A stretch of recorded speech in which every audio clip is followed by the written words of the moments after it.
שכבת הגרעין, טיול חנוכה י"ב יוצא לדרך, 10 עד 13 לדצמבר. כולם באים!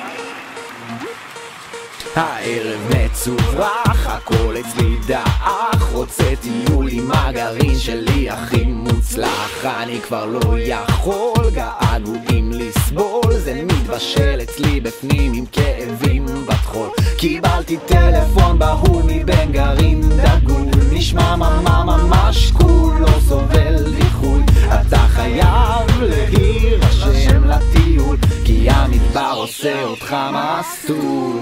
חנוכה י"ב מושלם, לא קר לי וגם לא חם, אחלה פויקלון נשרף, איתן כי ראתה ויהי העז כאח, מסע זוהר עוז מבול, אתה שורש ופילים, גם רקיע מחדשים.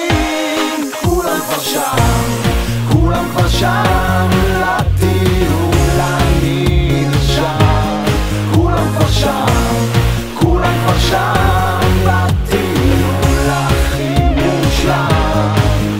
אני נוסע לטיול, שובר את השגרה, טיול חנוכה י"ב נשמע לי משוגע. זורם על המדבר, על הנופים, על כל דבר. עם הגרעין הזה עוד תטפס על איזה הר, אין מצב שאתה הולך לפספס את זה, כי בטיול אתה נהיה פתאום דפוק כזה, בחוק כזה, קבל את הסיפוק מזה. וואלה, אין מצב אחי שאתה לא נרשם לזה. מי לא גילה את הסוד, שכבת י"ב כבוד, כל הלילה נרקוד, אולי יגיע גם עוד. אני חותמת עכשיו להיות תמיד בחוד, המדריכים יפים מאוד, הלוואי יהיו לי עוד.